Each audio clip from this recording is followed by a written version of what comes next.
All right, so today we're talking about change. Whereas last time we talked about how change affects you and how you react to change, today we're just going to talk through the way change works and really change leadership. So I've just captured here what we put on our invitation, particularly what the challenges of change are. I want to introduce the concept of building a movement and the power of doing that. And then we'll dig into how the ID has its place in enabling change efforts to be smoother, more successful, and occur faster as well. All right, I thought a good place to start was with this, and this is still true. I first came across this with my study in change in about 2008. So what's that now? 16 years ago, and it hasn't really changed. 80% of all change efforts fail.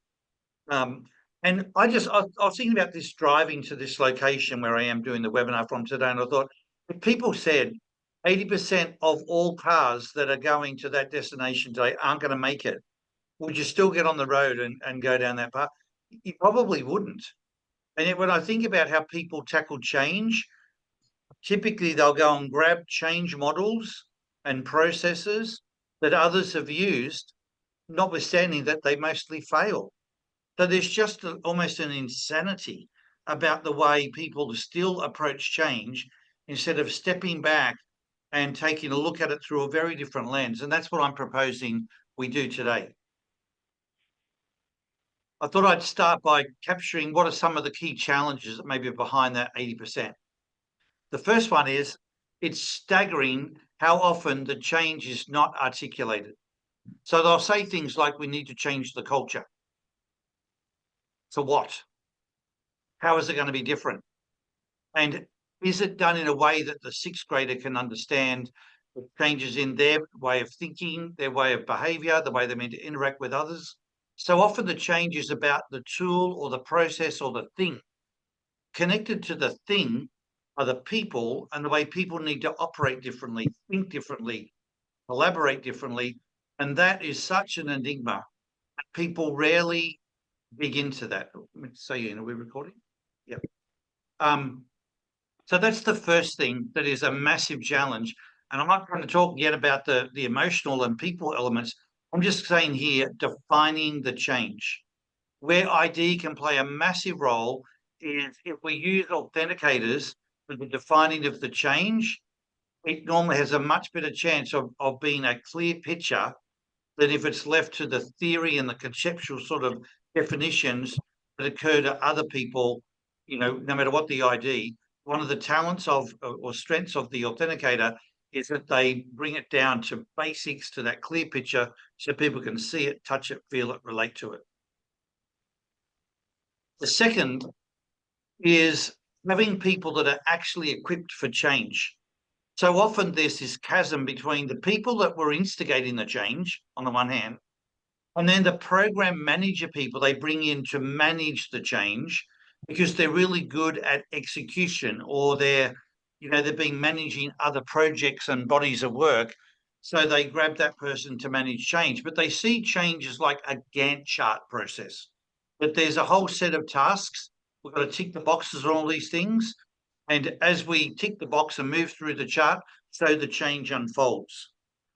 But what actually is needed are people that have got really good EQ and, the not just the knowledge of people, but even the credibility within the organization to drive the leadership and the changes that are needed, let alone having bandwidth.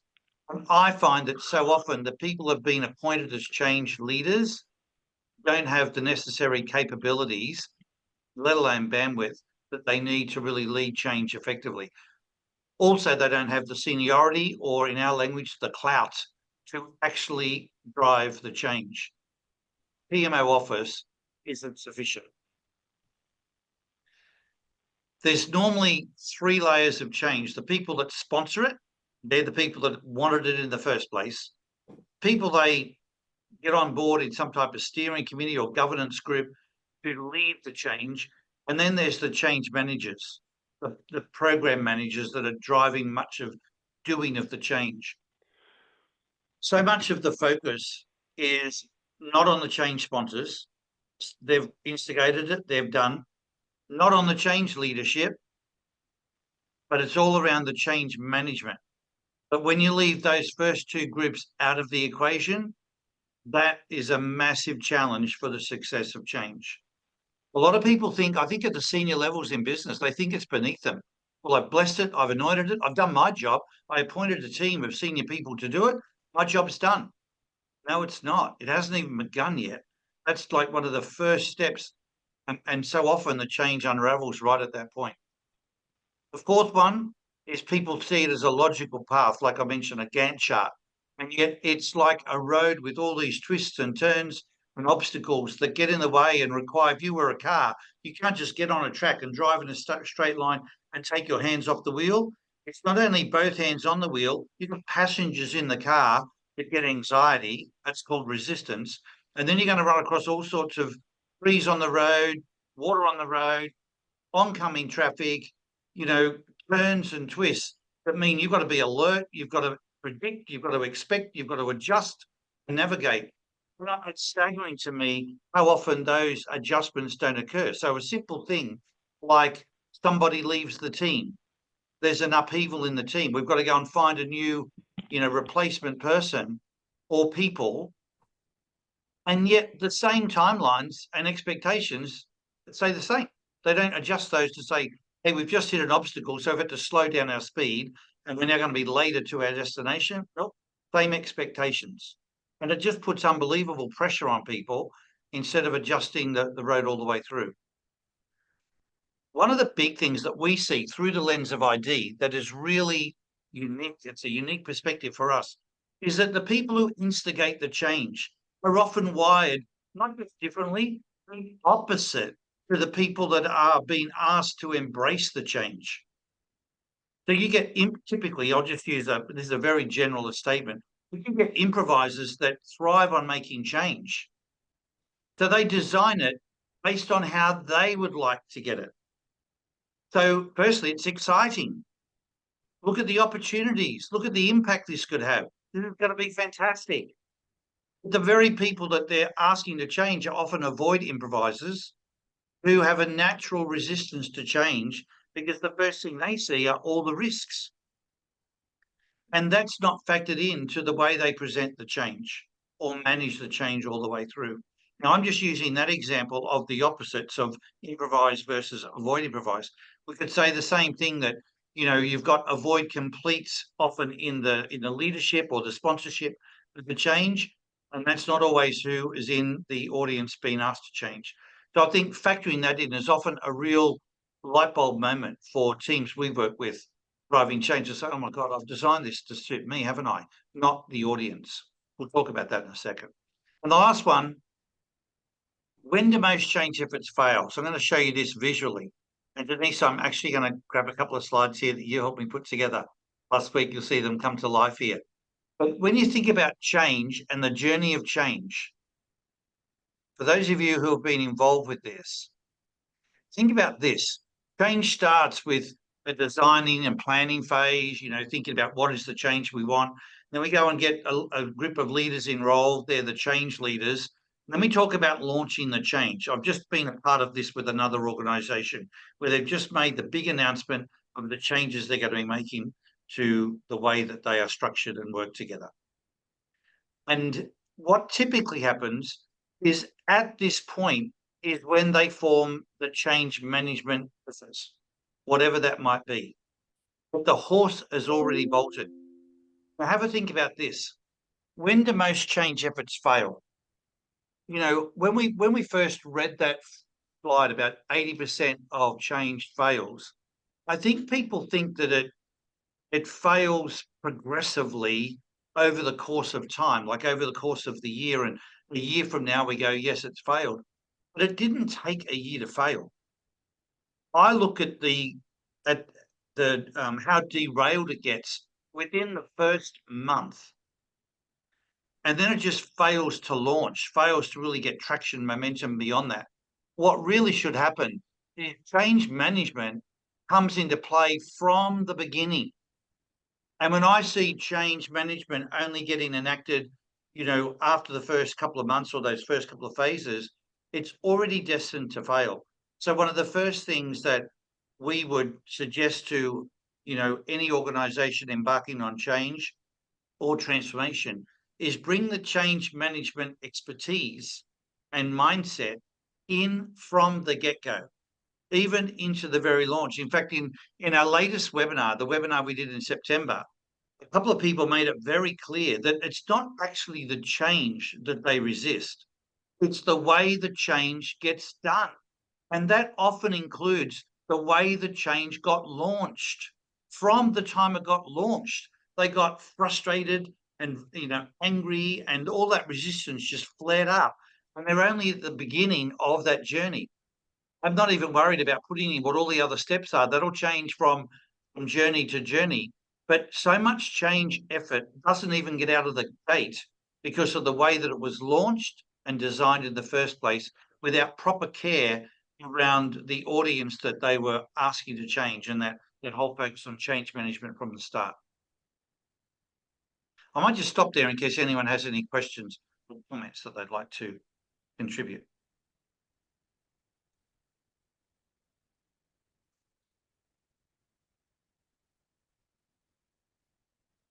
All right, let's keep moving. So I'm just going to show you, I'm including this slide in the deck. Don't worry about reading it, because I just want to focus on this paragraph right here.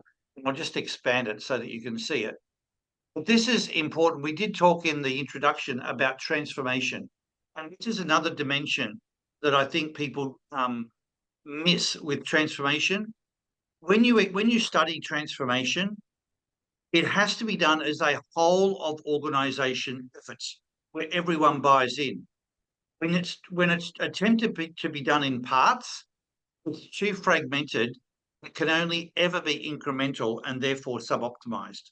So it's really important to determine, are we trying to do a transformation that's across the organizations, relevant to the whole organization? And if it is, we can't start in a siloed way. Most organizations do operate as silos still. We're not here to talk about that right now, but we know and have different explanations for why that's the case. But in order to drive change, so many companies say, well, let's start over with this section of the business and get that moving, and then we'll bring others in as we build momentum. I haven't seen that work so well. I don't know whether anyone on the call here has seen that work. I haven't. What I've seen work is when people take whole of organization approach. But that really requires a massive amount of courage. What you're signing up for to do that is a huge effort. And it's like saying we're deciding to go into war, because it's really a battleground. Change is a battleground. We talk about all of those areas of resistance. We will talk shortly about predictable chaos events, like that analogy of the road that I mentioned, where it's not a straight road with hands off the wheel. You can't set the car up for success. You don't even know, even with the map, you don't even know exactly what might be on the road ahead of time. There are all those twists and turns. So it takes a lot of courage to address the momentum, to address the resistance. But it also takes, you've got to be really clear. The clearer you are about the change, the easier it is for people to understand what they're being asked to buy into.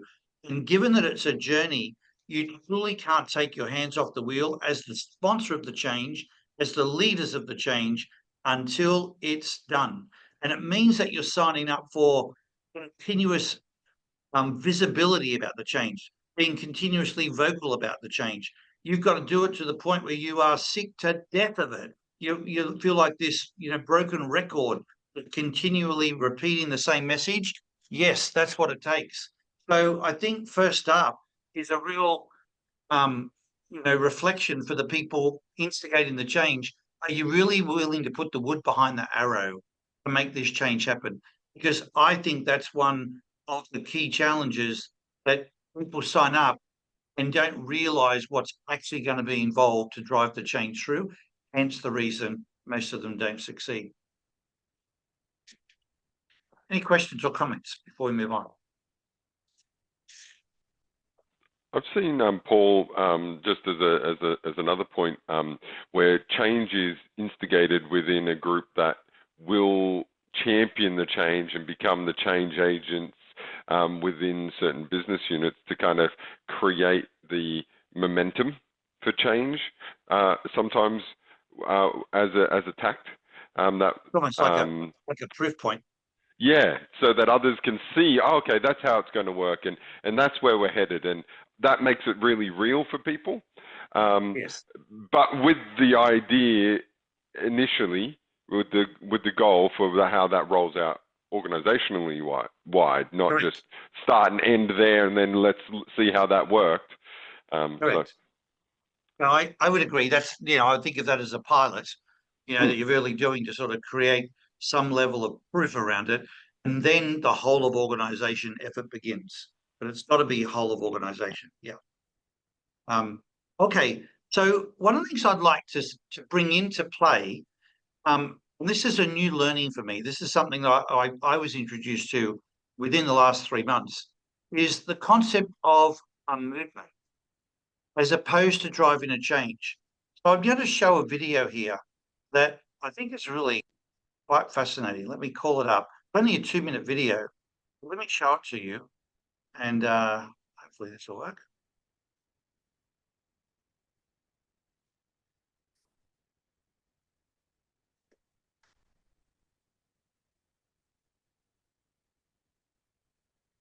It's about creating. If you've learned a lot about leadership and making a movement, then let's watch a movement happen start to finish in under 3 minutes and dissect some lessons.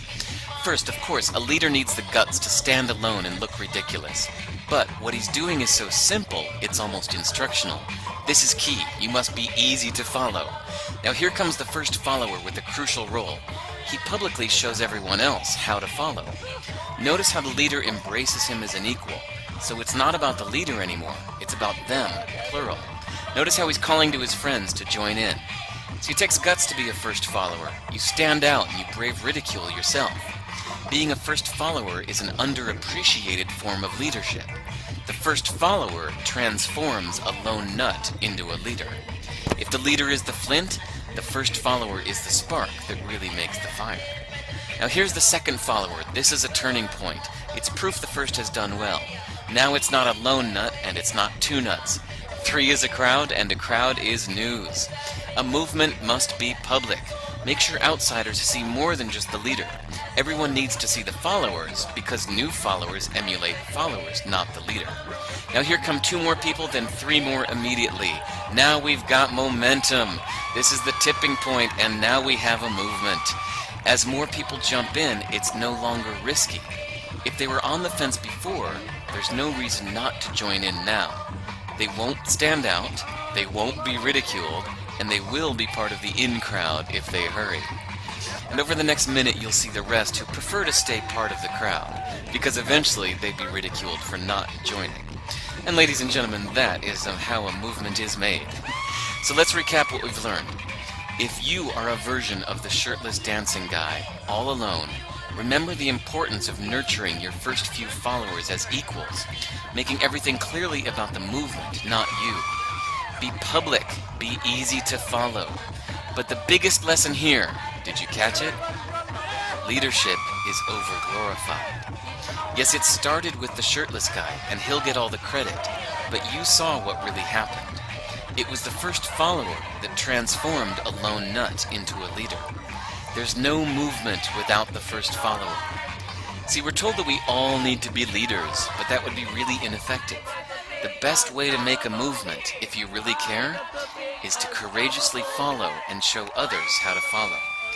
When you find a lone nut doing something great, have the guts to be the first person to stand up and join in.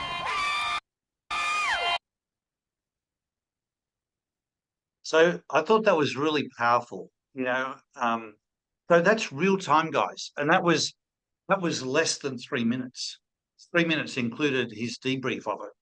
And when you consider, if you extrapolate that from a 2.5 minute video to a transformation, the first minute of the 2 minutes was one dancer and one lonely dancing guy. like the two of them together. And I thought about that as for a change journey. Means that if you say a change journey is going to be an 18-month journey, means that for the first half of that time, the first, say, 9 months, it's a lonely crusade. You're on your own. There might be one person. There's mostly people looking at you thinking, you guys are weird. And once you get past the tipping point, is that sense where it's less risky to be in than it is to be out. And in came the momentum. As a change leader, that person that started that momentum or that movement, he or she, in change case, you've got to accept in starting it. You're going to be a lonely person out there looking weird with what you're saying, but trusting that as you do this, others will start to come along, not for a long time. And that resistance, that loneliness, that lack of buy-in, that is normal. And I think a lot of people, when they start dancing, expect or want everyone to stand up quickly, and they don't trust the silence, the resistance. You think about, I say silence because even in a meeting when people say, are there any questions? So often people allow like 3 seconds and there's no questions. So they start talking. They can't handle the silence. It's the same thing with not handling resistance, but it's actually totally normal, predictable. And if you stay in it, you get the breakthrough. And then you get the next answer and the next answer. And momentum is the magic source of change. Once you get that momentum, and you saw it in that video, and I'll include the link in the slides when we send them out, then you start to get everything moving. And if that original dancer walked away, probably wouldn't matter. Everyone else would keep dancing. But you've got to be willing to go with it. And so I started to introduce the concept of a movement into the change initiatives that we're working with. Instead of thinking of them as change, think about them as let's create a movement. Because a movement, it's way more exciting. I'm just going to call up my slides again and revert to them so you can see here. Creating a movement, for no matter the idea, I've tested this with different ideas, but there's something really powerful about being a part of a movement as opposed to being asked to change or execute a plan. And the thing that I really liked about it was when you think about movement, it's way more personal. It's like this invitation from within that's not only personal and about you, but it's therefore going to be more sustainable. Feels like something you want to be a part of. Like when those people started running down to dance, they were doing that of their own volition. They might have had a friend grabbing their arm and bringing them in, but there was an internal experience that was occurring as opposed to an external thing they were trying to manage. But it's messy. It can be lonely. And no matter how much effort you put into organizing it, it's still going to be messy and have the unpredictable twists and turns. They are normal. And therefore, as a change leader, you've got to be really above all of that to understand it, accept it, and navigate your way through it, while also navigating everyone else through it. Just stop there in case anyone's got any reactions to that video or that concept of creating a movement to give more power to the change effort. Hey, Paul, it's Renee. That was Hey, awesome. Renee. Video. I think that as we go through the session, if you can also comment on, for us as business leaders, what's struck me about that guy, and again, I love the video, but those were no regrets moves because he was dancing. And those of us on the business side, obviously, we got a lot of high stakes on our change efforts. And so I think a lot about no regrets moves and low regrets moves. And now I've just reframed that in my own mind as a way to start a movement in our own work of what I'm working on. But if you can continue to build on that in today's session, like, right, how do we translate all of his movement to our business work when we do have consequences if no one else stands up and dances, where that guy, if no one else stood up, he was going to have a great time and dance his heart out. Well, yes, and I guess so. Firstly, welcome and great that you're here, Renee. Well, aloha. And what I would say is there's a trust, and this is the leap of faith in change, that I think he trusted that others will get up and dance. Now, maybe he didn't care using that example, but as a change leader, you're really trusting the process that if you do get up and do that, you will get the followership. And I have personally experienced this a couple of times since I watched that video, and it was back in early July. So what's that? Literally is the last 3 months. And working, with some large teams. I was in a room of 65 people where there was no one dancing, metaphorically. Showed the video and we talked about it, and all of a sudden there was one person, and then there were two people, and it was really interesting how that shifted. So we'll please interject and bring some more examples to the table, Renee, as we go through this. But I think it does. I would say it does unfold. It's not that it may not happen. If you stay the course, it will work. What I found interesting was when we went to change movement from change to a movement, that wasn't so easy to articulate. Like, if you're going to change an operating model, how does that become a movement? Now, it can. We've come up with something for a particular client, but it took a lot of creativity and discussion as a change team to discuss what would be the movement underneath all of this. Is that personal invitation? So the change still is there. Adding the concept of movement to it was a level of creativity that added great horsepower, but it did take the brains trust of the group to figure that out. And I can share that in the slides when I send them out, with this deck. Paul, I'd like to build on Renee, what she said. I think she hit on something there. The guy would have a good time whether anyone joined him or not. He was dancing for himself, and he knew he was going to have a good time. And I think the translation in the corporate world, Renee, is that we have to commit to a change that we're going to do no matter what. That we're gonna make this work, even if it happens to be our silo. We're going for it, because the key there was if that guy stopped in the first 10 seconds or the first 30 seconds or everyone go, okay, weirdo. But when we commit to something, our dance is stay with it, keep smiling, keep being the model of that, and people will go, wow, they're not quitting on this, And I think the key is I'm going to do it anyway, even if someone doesn't follow. But you can find that formula, translate that somehow into the business world, where how much are you willing to put on the line, and that no regret stuff. That to me is the difference between a real change agent and someone who tried and then has a story about it not working. Does that make any sense?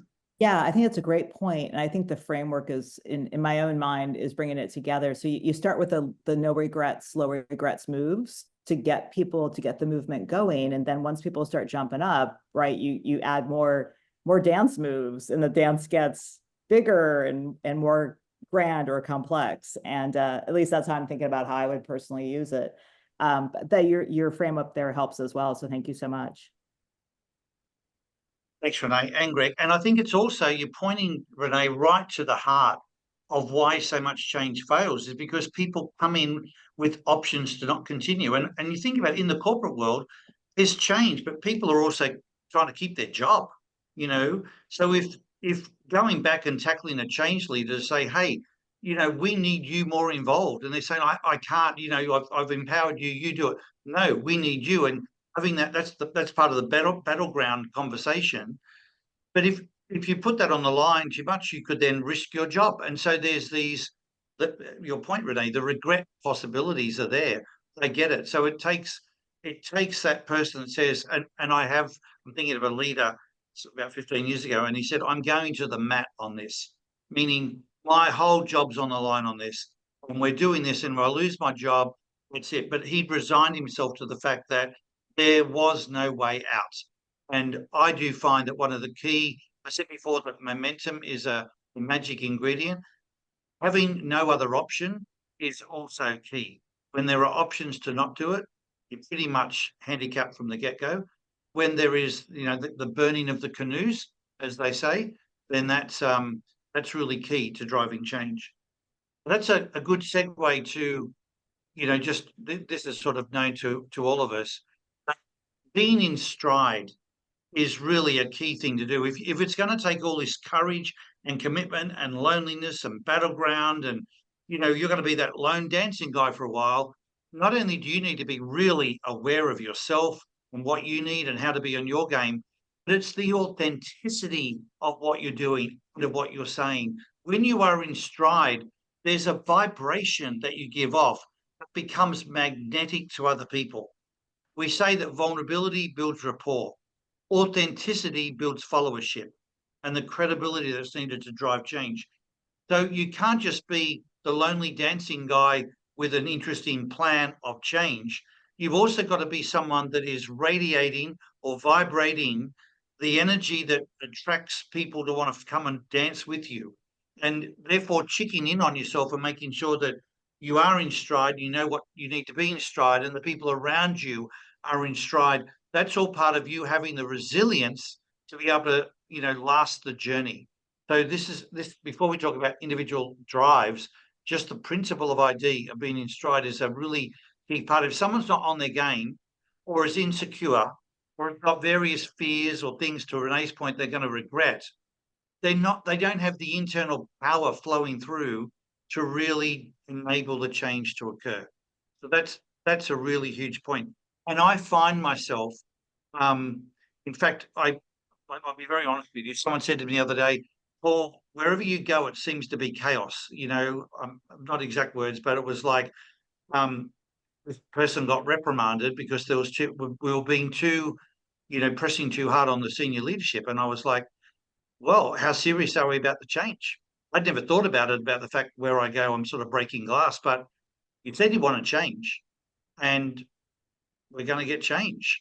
So if that means we've got to have some tough conversations, the worst they can do is sack me, which I'm sort of okay with. So I need business like everybody else, but not from any one client where we have to compromise our values. And I think that's part of the benefit of being external and not being employed and having my mortgage totally reliant on that wage and all of that sort of connection. But there really is a lot of that brutal, candid, robust conversation that's got to occur. That requires people to be really strong. It doesn't mean you've got to be nasty or unkind or inappropriate or unprofessional, not at all. But it does mean that people are going to get challenged, probably people that don't normally get too challenged. And that's one of the key things that's needed, for effective change. I thought the other thing I'd share was this.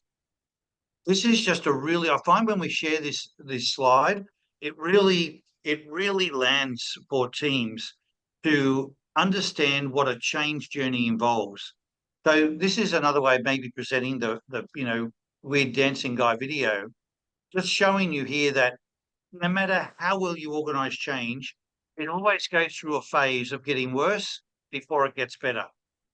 There's nothing that stops it getting worse. So I liken it, the metaphor I use is if you had some irritation like a skin cancer, there is a cream, I think it's called Infradex, and the doctor will give it to you, put it on your skin to heal and get rid of that cancer. You go through a period of about 6 weeks where the skin gets smashed, and particularly for people who have to wear it on their face, to fix skin cancers on their face. It's a horrible time. They'll actually plan, okay, for that 6 weeks, I'm not going to be socializing. I'm not going to be, on screen with work because my face is going to look terrible. It's going to get worse before it gets better. But in that case, we've got a certain amount of proof. No one's ever done it on their face before. So you've always got your own as an exception. But there's a certain trust that it will get better, but it absolutely gets worse. But because we trust that with the cream, when your face starts peeling and getting red and blotchy, people don't think anything's wrong. They actually go, oh, it's working. But when it comes to change, when that resistance starts really coming through, instead of us going, oh, great, it's working, we run away from it thinking that it's all failing. And, I won't mention names here because it will expose people, but there are times when change efforts start rolling out and they're only a couple of months out, and the narrative around the change is that it's failing when it's actually just that cream getting to work and all the antibodies are coming out. Now's the time when the real conversations really matter. So having the confidence that the dip is inevitable. It's normal and inevitable. Things will get worse before they get better. So as a change leader, not only staying the course, but encouraging others and saying to them, hey guys, it's all okay. This is normal. This is what's meant to be. Stay with me here. That's the type of conversation and leadership that's needed to pull people through change. Hey, Paul, I can give you an example from biology of that when I've been studying all about how soil works. And the change pain, the topic you talk about, things getting worse. I think what gets worse is when you realize through the change a connection or a relationship that has been up till now not known, and you see that's connected to that, that's related to that, and that hasn't been working. The change exposes stuff that we weren't aware of before, that we had to deal with, and now, oh my God, what do we do now? You go, you dude, you really were ignoring this, and this is really going to bite you in the butt. And I would go to the as far as saying to people, look for where the pain's coming from. It's where your goal's going to be. Like the pain that you're going to feel from this, the upset, is the point of the change, and then that's the rearrangement, and that's the readjustment. And in biology, we always find, oh, we didn't know the microbe would do that or the nematode would do that, and they go, now you know. You know? So I actually, yeah, make them look for and appreciate the pain, because that's where the change is going to be the most useful. Thanks, Greg. Thank you. Well, I find where it takes people is when everything starts getting, messy. People sort of draw the conclusion it's not only working, but we're way behind where we were expecting to be. But it's only because you had expectations about a straight line road. If we actually had expectations based on the windy road with the trees across it, the water on the, and we'd have to stop, there's an accident up ahead, all of that. If we had all that, we'd adjust our expectations. And so part of good change leadership is just helping shape those expectations in the first place. So I find if we put more work in up front on the change and spend the time navigating through some of that turmoil right up at the very top level, on that diagram I showed you before, right before even the launch of the change, so much of the rest of the execution of the change will go much more smoothly. But it does mean that we need the engagement of the senior leadership all the way through. And I find that's where I spend most of my time, quite frankly, is getting those people engaged and keeping them engaged through all of the journey. I talked at the outset about predictable chaos events. So I just thought I would point these out, and you might have some others that you want to share here. So please feel free, if you're aware of others you'd like to include, we can add them into the slides here. These are like events that are part of a change journey, and they're 100% predictable. The cars are going to go off the road or roll or hit something, So the very first one is launching the change. Just the launching of it, no matter how excited you are, no matter how beautiful the communication, the slides, the presentation that you're doing, the minute you mouth the change, the antibodies come alive and, it hits the fan. So rather than being annoyed by that, frustrated by that, feeling like things are going wrong, the fact that it's a predictable event means we can anticipate it and manage it and react to it differently. People delegating their attendance and not staying involved. It's a 100% predictable thing. You go and invite people to join a steering committee. The first thing they do is say, who else is on the committee? And then once they learn that some of those people are not the same level as what they are, they go, oh, if I'm the only SVP, well, I'm not coming. I'll delegate it to somebody else. Or they get busy, so they delegate it to somebody else. And not keeping those original people involved, that's a predictable thing that's going to happen. And so as a change leader, driving that and getting those and looking at what do you do to keep them involved. It's not just about begging them. It's also about keeping them engaged and involved so that they want to be involved. Team transitions are a predictable event. When somebody leaves or there's some sort of restructure, to stay the course as if nothing's changed is really silly. It's like saying there's water on the road up ahead and I'm going to keep my foot on the accelerator and drive at the same speed instead of slowing down and navigating that. So there will be an adjustment to the timelines, and it's stupid to not do that. I mean, it's just unrealistic, and it drives burnout in people, and they lose their confidence that change can actually succeed. every conversation around change is a battleground. And so every one of those tough conversations are an opportunity for chaos. And when people use their authority to just, mandate something, and they don't bring people along on the journey, then you don't have the engagement. That's why I put the last point about, I've seen people go through trainings and communications like, well, we've got to communicate this to 16 different regions. So we set up 16 meetings around the regions, and we go out and we spend whatever it is, a day, an hour, we run these meetings and we tick boxes. We go, well, I've done Alabama and I've done North Carolina, and done means I've been there, I presented, and I can tick the box and I move on to the next location. But if you actually spoke to the audience and said, so how did that go down? Did you understand it? Do you agree with it? Can you see what your role in this is? They go, I'm just staying the course. I've been here before. I've been here longer than these people have ever been here. This too shall pass. So I will stay doing what I'm doing on the down low, and they will go away, and I'll get on with what I've been doing for the last 25 years. That is 100% predictable. So why do we keep going at it the same old, same old? So instead of having that communication and slowing it down and making it more of a conversation and inviting those people to contribute, acknowledging their concerns, their questions, the risks they present, and working them through together. Yes, it takes more time, but it's not more time. It's just more time than what you were hoping it would take, expecting it would take, because you weren't factoring in maybe the battleground element that you've got to work through. When you see it with all of those obstacles, you would allow more time, more effort, and that's what it takes for change. So we have 2 slides that I'm going to finish with today, and these are too complex to go through in this webinar, but I want to show you what they are and explain them, and then include them in the deck so that you've got them as a resource. But I'll just say that when we've shared them with our clients, they've said to us, these are gold. So if you have the benefit of knowing your people's IDs or a sense of the ID culture of your team, this is where these help.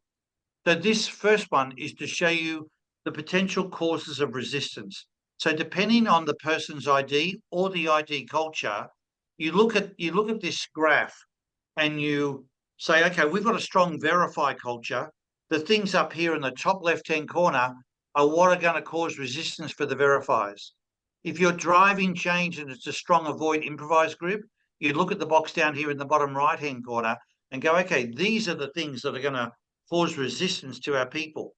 So if you know that that's the culture of your group, and I could say this to you, the bulk of teams being asked to change, you will inevitably find across an organization that the bulk of them will be avoid improvise. You will also have, depending on how senior, there'll be a lot of the avoid complete if they're more, leaders. And in technology firms, for example, there's a lot of verifiers, like 75% plus are verifiers. So even if you haven't done everyone's ID, just thinking about that as the culture and saying, how well are we accommodating that, would be a good place to start. But we wouldn't share with you the causes of resistance without also giving you strategies. And this slide complements the previous slide to say, well, if there are these areas of resistance, this is how you can approach those communities or those people so that you can help them navigate through the change. And just stepping back and using this type of resource to think about the way that you're planning it, the way you're communicating, or talking this through with them, literally putting the slide on the table and saying, which parts of this are we missing? What do you need here? Would this strategy help? Just having that conversation and keeping it more personal rather than a task-oriented Gantt chart process will invite them in, give you more engagement, and give you a much greater chance of success. So I might just pause there in case people have questions or comments that they'd like to ask. We've got about 10 minutes left for anyone that would like to share. And I'd like to start with you, Renee, to come back to the comments you're making before about the no regrets. And if I heard you correctly, you said, I wrote it down, I think you said no regrets lower regrets, was it? Yeah, and where I was Yeah. coming from is that like within a change effort, there's always things you have to do that have to change. And so I'm thinking about this too, like from almost from a Barbara Minto pyramid, where you get people to agree on, okay, gravity applies and the sky is blue. Okay, it's gonna happen. Like some things just have to change. And those are the low regrets, no regrets dance. As I'm thinking about applying this framework that I would start with. And then when you get people going and they go, okay, yep, that's changing. That makes sense. It has to change. Hey, this next move, that's a little scarier, but I'll try it. I'll keep going because no one died. The sun's still orbiting, or we're still orbiting the sun, and just get people, I love the verb move, get people moving, an organization at rest tends to stay at rest. If you break through that initial inertia, I think it's also just a huge mover for change. So I'm just really resonating with the verb of change, let alone the noun of a movement, making a Yes. movement.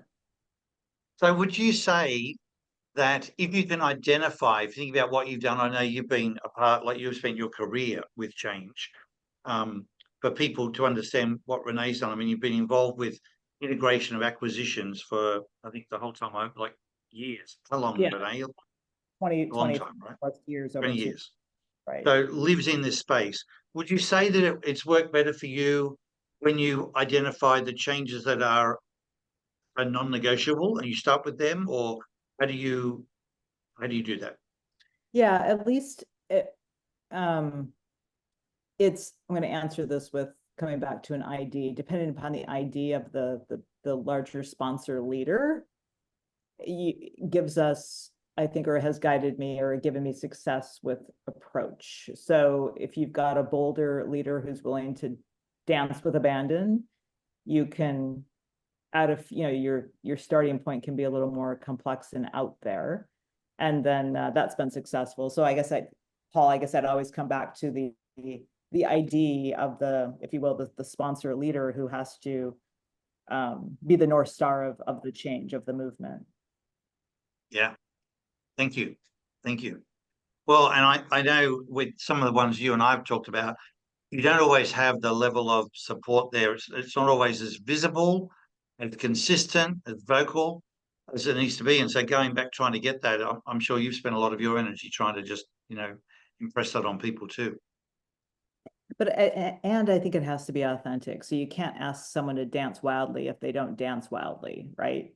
It has to be authentic more than anything. And I've also seen that fail where someone tries to put on the face of like massive change, yay, get in line. And then we all know like that person's not a massive change person. And the no regrets, low regrets, starting the dance a little slower, maybe would have gotten more people on the dance floor because it was a more authentic move than going out there and dropping into a break dance or something, if we're going to keep my bad analogy going.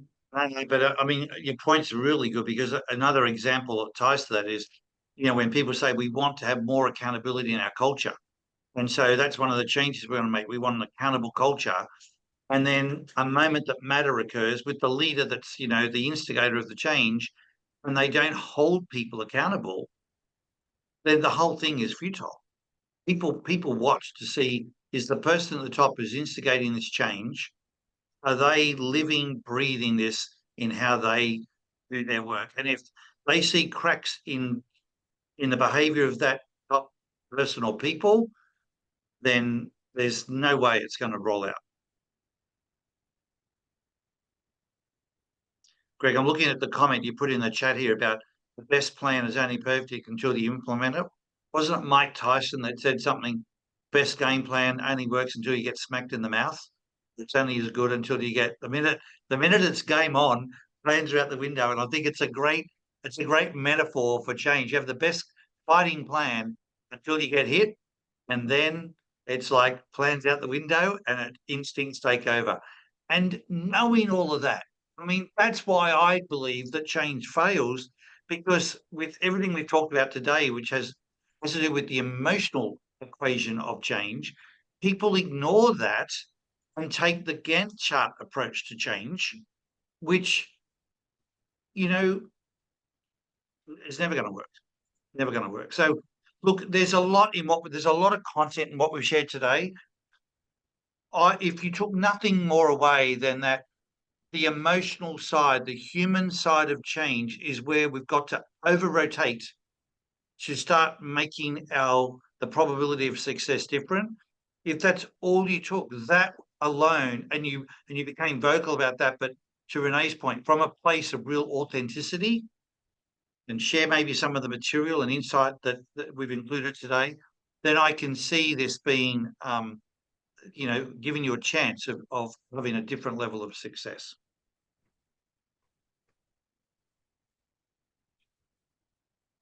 All right. Any other questions or comments that anybody has? Hi, Paul. Hello, everyone. Hey, Amanda. Hello. I was just going to add, I was typing in the chat, but I think what's also important, given plans don't always go how we want, especially with a team of verifiers and avoid improvisers as a leader, keep the communication clear and acknowledge that and go, guys, this is the goal. This is where we're heading, but we're stuck now. Something is going wrong. How can we fix this? And I think by doing that and keeping the communication clear, you invite your team to collaborate and brainstorm and think of solutions. And you're pressing on, the verifiers and the avoid improvisers, and they can't help but solve a problem, and then they'll feel engaged.